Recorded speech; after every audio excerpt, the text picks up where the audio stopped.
কয়েকদিনের ব্যবধানে বরিশালের বাজারে বেড়েছে ইলিশের দাম, তবে অপরিবর্তিত আছে অন্যান্য মাছের দাম। এ নিয়ে আরও জানাতে পোর্ট রোড পাইকারি মাছ বাজার থেকে যুক্ত হচ্ছেন সহকর্মী ফিরদাউস সোহাগ।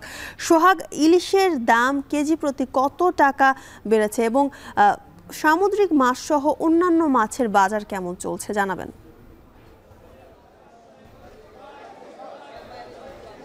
আপনাকে ধন্যবাদ জ্যোতিকা। আসলে বরিশালের সকালে ছিলাম আমি সবজির বাজারে, সেখানেও দেখেছি দাম বেড়েছে। আবার এখন এসেছি মাছের বাজারে, পোর্ট রোড পাইকারি বাজারে, এখানেও দেখছি যে মাছের দাম কিন্তু এখানেও বেশ চড়া। যেমন আমরা দেখতে পাচ্ছি যে ইলিশের দামটা বিশেষ করে বেশি বেড়েছে। যেমন আমরা যে জায়গাটিতে রয়েছে এখানে আমরা একটু দেখাবার চেষ্টা করছি, ইলিশ যে পরিমাণ রয়েছে তাতে দাম বৃদ্ধির কারণ হিসেবে তারা জানিয়েছে ইলিশের প্রতি কেজি ইলিশের দাম 50 থেকে 100 টাকা কেজিতে বেড়েছে। প্রকারভেদে যেমন ইলিশের কিন্তু আকারের একটা বিষয় থাকে, সাইজ অনুসারে কিন্তু দামটা হয়ে থাকে এবং এখানে আমরা সেটাই দেখতে পাচ্ছি। মাছের বাজারে যদি দামটা আমি বলি, আকারভেদে কেজিতে বেড়েছে 50 থেকে 100 টাকা। 800 গ্রাম ইলিশের খুচরা দাম কিন্তু আজকে যেটা দেখতে পাচ্ছি 1600 টাকা। 900 গ্রাম ইলিশের কেজি 1800 টাকা, আর 1 কেজির ইলিশের কেজি হচ্ছে 2000 টাকা। 1200 গ্রাম ইলিশের কেজি 2100 থেকে 2200 টাকা কেজি দরে বিক্রি হচ্ছে। এছাড়া চাষের পাঙ্গাসের দাম দেখতে পেয়েছি আমরা 180 টাকা কেজি, তেলাপিয়া 220 টাকা কেজি, রুই মাছ 300 থেকে 350 টাকা কেজি, চিংড়ি মাছ দেখতে পেয়েছি 500 থেকে 1500 টাকা পর্যন্ত, অর্থাৎ বড় চিংড়ি সেটির দাম কিন্তু 1500 টাকা কেজি। এছাড়া কোরাল মাছ যেটি দেশি কোরাল, এমন কোরালের দাম দেখেছি 800 থেকে 900 টাকা দরে বিক্রি হচ্ছে।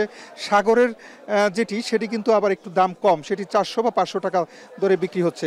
এছাড়া সবচেয়ে কম দাম যেটা দেখেছি লইট্টা মাছের দাম, সেটি হচ্ছে 130 টাকা কেজি। আর পোয়া মাছ দেখতে পেয়েছি 300 থেকে 400 টাকা কেজি দরে, লাল পোয়া যেটি সাগরের। চিংড়ি মাছের মধ্যে কিন্তু বিভিন্ন ধরনের আছে।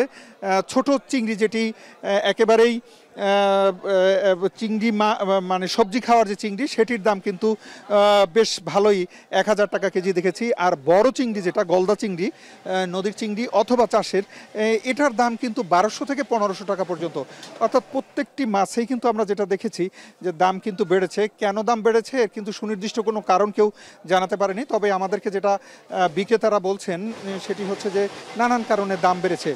তাদের ভাষ্যমতে এই যে বন্যা যাচ্ছে বিভিন্ন জায়গায়, কিন্তু এই বন্যার কারণে তাদের ধারণা যে মাছ ভেসে গেছে এবং এইসব কারণে সরবরাহ কম। কিন্তু আমরা যেটা বাজার ঘুরে দেখেছি, বাজার কিন্তু মোটামুটি বেশ ভালো সংখ্যক মাছই কিন্তু আমরা দেখেছি, যেমন আমরা দেখাবার চেষ্টা করছি। তবে ক্রেতারা বলছেন যে তাদের কিন্তু না বিশ্বাস উঠেছে, তাদের অবস্থা কিন্তু খুবই খারাপ, তারা কিন্তু কেনাকাটা করতে ঠিকঠাকভাবে পারছেন না এবং এই কারণে কিন্তু তাদের ভেতরে এক ধরনের উদ্বেগ উৎকণ্ঠা বিরাজ করছে। যেমন সবজির দাম বেশি তেমন মাছের দাম বেশি, এবং এই পরিস্থিতির কারণে কিন্তু তাদের মধ্যে উদ্বেগ উৎকণ্ঠা দিন দিন বাড়ছে।